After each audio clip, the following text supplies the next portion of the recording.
Thank you for honoring our invite at City Press. We are honored to host you today. So I just want us to first take us through Ubanu Sihle. How old is he? Where is he from? Where did he study? Yeah, no, thank you very much for having us here at City Press. Sihle is it's just in Cape Town, 26 years old. I think a typical story like most black youth raised by single parent and by extension the grandmother. And then once we went to university, we got to be very involved in the political life of the university. I know that you studied at UCT, but which course did you? We did philosophy and economics. Yeah. So started off BCom PPE. Then as the years went by and we got engaged and struggled a lot, and politics bored me also, because a lot of the things that we were studying in the classroom, we were actually engaged in it even outside the classroom and reading them. Then we dropped politics and now we're just left with philosophy and economics. I also know that you just got appointed to be a member of parliament, and you are an activist. Yeah. So how are you now planning to take the student matters into the parliament? Yeah. Look, I think the EFF continues to demonstrate itself as an organization that prioritizes the needs of young people, students and youth in general. And I think what is important is that too often we as the young ones make a lot of noise outside the corridors of power and legislation. So what the EFF then tries to do is to say, let's get these rowdy ones who are, burning tires and doing all sorts of things outside. Let's get them inside the corridors of power and let them advocate and speak for themselves. As you know, they're saying nothing about us without us. So the idea is to elevate all the issues of students and young people across South Africa in those corridors of power. Because the old people have their own struggles that they are fighting. We can't always blame them. They may even forget. But once you put people in there who are constantly engaged with these issues, it's not going to be easy to forget. And it means now everything that is affecting students in South Africa, from the funding scheme to the accommodation problem through to fees and everything, now will begin to take the center stage in Parliament, but also in the portfolio committees that are there in Parliament. But as well, how do you plan to balance the activism? You know that activism has its own work, and now the Parliament responsibilities. I think for us, we must be able to turn Parliament, and I think the EFF has done this already. For us is to build from what is already there. We must begin to turn Parliament as a space of protest in itself, and a space where the activism continues. Because the reality is that those are where the laws of the country are written. We can shut down all the universities, we can ban, we can do whatever. But the reality is that vice chancellors can't provide free education in South Africa. Vice chancellors can't resolve the problems of the national funding scheme. The people who actually have the power to resolve these issues are there sitting in Parliament, doing whatever it is that they are doing there in Parliament. So we've got a responsibility to say the frustration of the students on the outside must be reflected in the discussions of Parliament. If there is no student accommodation and students are sleeping outside, those people must know, and everything must stop until we resolve the various emergencies. If NSFAS has not paid out allowances, we must be able to go to Parliament and stop everything until they resolve the issue of the funding scheme. So that's the role that we must play, to say that there must not be comfort. No one must rest there.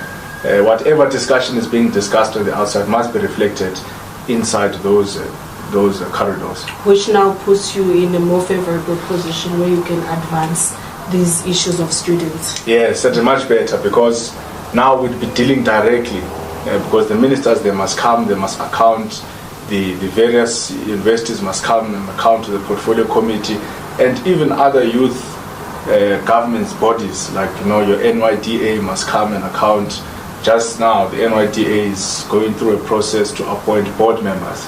So we must form part of that, to say that has the NYDA been serving the various youth in our communities, or has it been used as a political funding scheme for particular youth leagues and all of that? So we have to be there. We can't simply make noise on the outside without coming to contribute to the knowledge production of legislation and also to lawmaking in South Africa. Okay. Take me through the performance of the EFF Student Command. We had elections in campuses, and I know there are certain campuses where the EFF Student Command is performing your VEDs, your WUSU, your TUT. Based on the observations from these results, what is your take on the results in different campuses? Look, I think last year we did exceptionally well in all the institutions of higher learning in South Africa. And then this year, although we gained new ground in certain institutions, for example, the University of KwaZulu-Natal, which we had lost last year, we won it this year. We also saw that we lost ground in institutions that we had won last year. For example, the example you made about Wits University, we won it last year, we lost it this year. The same applies with UWC, Nelson Mandela University and the likes. So what then we must be able to develop as a student and movement of young people is how do we hold our SRC members across the country accountable so that they deliver on the promises and commitments that they've made to students. It must not be easy for the EFF SC to win this year and lose the following year. So the leadership now is beginning to discuss some form of a monitoring at a central level where we're able to monitor the work that our deployees are doing across campuses in South Africa so that we don't have a situation where students are unhappy with some of them and then we lose ground. But in general, we're very happy.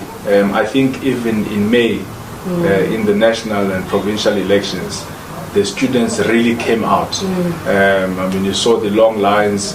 When we look at the numbers, we also pick up that the voting stations that are either inside campus or next to campus, the EFF actually did very well, which means that slowly but surely we're starting to see the victories of the EFF SC now reflecting into the electoral growth of the EFF. But it's not enough. We have to branch out to the community, and I think that's something that our NP in December is going to look at. So, but these numbers that are going up and down, what do you think is the main cause of that? Look, I think there are various factors. And I saw this when the provincial leadership of the ANC in Gauteng recently had a planning meeting to discuss SRC elections. So I think the governing party, after seeing the bloodbath and onslaught of the EFFSC last year, they began to invest a lot of money and resources in the SRC elections of this year. I mean, the things that we were seeing in our campuses is things that we've never seen before, where people bring jumping castles to university, they are bringing 10,000 t-shirts, they are even handing out food parcels, things that are unprecedented. And we know that we're never going to be able to contest them with jumping castles because we're not stealing money from government. But it has to be the strength of our message. But secondly, and most importantly, it has the work of our SRC employees throughout the year must be the ones that actually campaign on our behalf. So that when we come next year, we don't say, vote for us because we will be doing this. We say, vote for us because we have seen the work that we have been doing and we want to continue on that work. Solutions.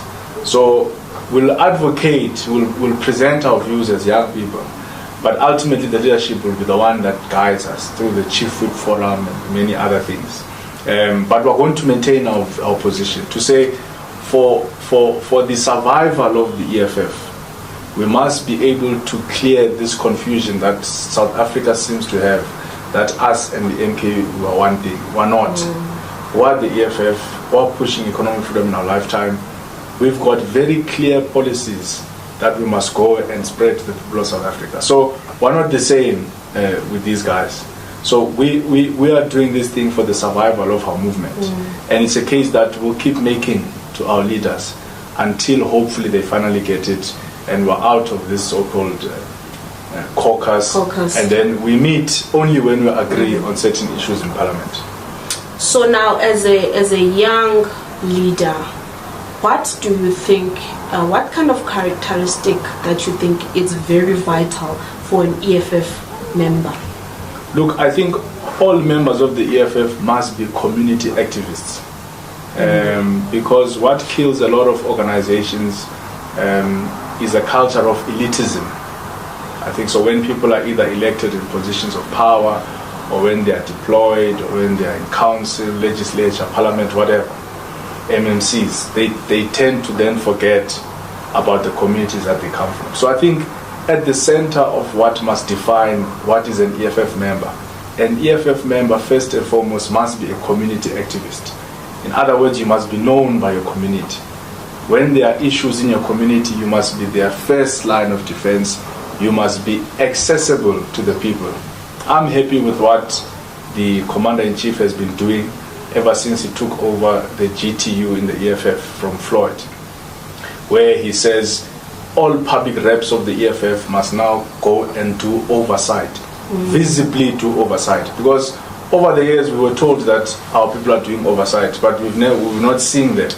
But now we're starting to see our MPs, our members of provincial legislature, our councillors, our MMCs, visibly on the ground helping our communities with all things. So an EFF member must be an activist, must be easily accessible and approachable by the people, and must be honest and have integrity, and must have an uncompromising love for black people. I think this is being an activist is very difficult, because too often you actually get to be frustrated by the same people that you are fighting for. Yes. So the only way that you can survive that space is for you to unconditionally love black people. Because once you unconditionally love black people, even if they can insult you, even if they can delay you, you've got a much more advanced view to say that even this one that is hurting me, I have a responsibility to protect them, I have a responsibility to liberate them. So, following this interview by Usizwe Wash with Floyd, you were accused of insulting the MKP members, you, Snao, Siko, and on the other side, Malema came forward to say, this is the constitution of the EFF. How did you feel pertaining those statements that you are insulting that particular movement? Look, we're not. I think people are allergic to the truth. They are scared of the truth. We're not insulting them. We're simply reminding them of their own principles. Okay, look at what Floyd is upset about. We say to Floyd, when you were in the EFF, you never believed in parliamentary sovereignty. Like you didn't. Like, we're not lying. These are literally, like, he used to bastardize. I remember the two people who spoke about parliamentary sovereignty a lot was Mkhwebane and Jimmy Mani. So, and he used to rubbish them, like, no, you can't do this because you can't. He even made the example to say, actually, apartheid is a product of parliamentary sovereignty, because you can't leave basic human rights at the hands of a political majority. Because a political majority can be taken by a reactionary for some time. And then, just because people have 50% plus one in parliament, they can pass a law saying we're no longer going to recognize the right to life. We're no longer going to recognize the right to this and that.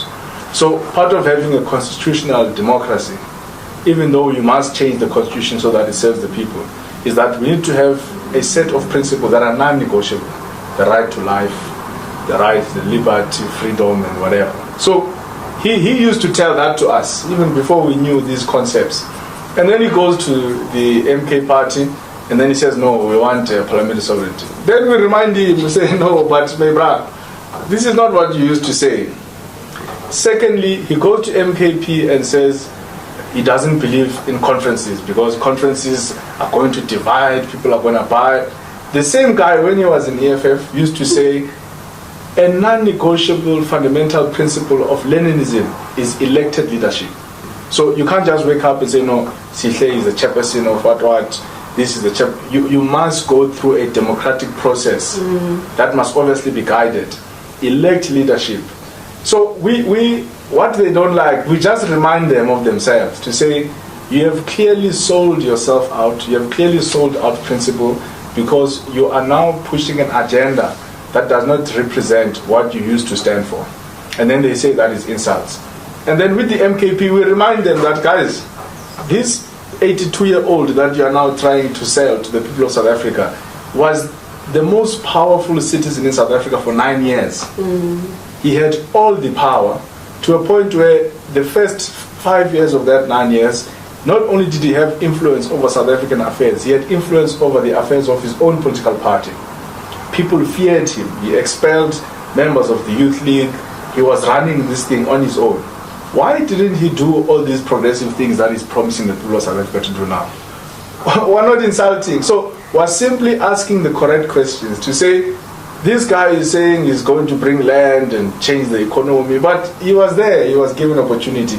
When he was even younger and more energetic and fresh, now he's 82 years old, how is he going to deliver on that? So we have a responsibility to dismantle the lie that the MK party led by Zuma is now this new thing that is going to save the people of South Africa, when in fact this guy was in government. So we're not insulting, they are simply uncomfortable with the truth, because it exposes them to the people of South Africa that these are not principled individuals, but they are going there to push whatever agenda it is that they want to push, and they are going there to personally enrich themselves. Look, EFF is a democratic party, and with this elective conference, at the back of your mind, do you have a structure in terms of, if it was according to me, this particular leader would be the president, this one would be the DP, and this one would be the SG, and so on? Look, we're avoiding that because I think that's what led to the excitement that we saw over social media and all of that. We want to talk about the organization itself, because we've got confidence in all our leaders, really, that anyone who can be given that responsibility, whoever it is, they'll be able to fulfill the mandate. What is important is, what responsibility are we going to give these people? And I think that's a discussion that we are preoccupied with, to say, what is going to be the program of action of the EFF?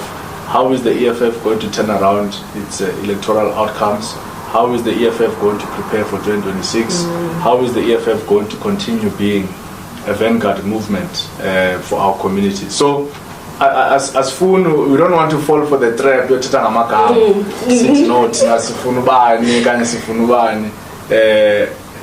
We'll allow the conference to make that determination. Tina, we just want the survival of our movement. But already there are certain groups lobbying against this person, lobbying against this person. So there was this group that was lobbying against Ndlozi, who has chosen to keep quiet and not comment on the matter. What would you make of a scenario where he would maybe be appointed or nominated to stand maybe as a DP, and then he rejects that nomination? Look, I think he wouldn't be the first. So if you remember, in 2019, the former SG of the EFF, Komsa Kotichkati, was nominated for a role, and then he rejected the nomination. And many other people have done that. So it wouldn't be an exceptional situation. It happens from time to time in various conferences. Branches are going to come together, and then they are going to have the right. So that's the importance of elected leadership, is that you give branches and ordinary members a voice to say, we prefer so-and-so over so-and-so. And then ultimately that person must tell us if indeed they want to perform those tasks. If they accept, they accept. If they don't accept, they don't accept. And then it goes through a democratic process. So there wouldn't be anything special really about that scenario. It's happened before, and if it happens for whatever reason, as long as the organization is able to elect new leadership, that will take us in the next 5 years and grow our movement. Sisha, do you believe that these leaders that have resigned as the members of parliament in the EFF, they've left with certain group of people? Look, I not at all. Look, some have left, but I think they are disappointed, especially the former deputy president. I think they are disappointed because they didn't get as many members as they thought that they would get. So, I mean, that's the second in command of the organization.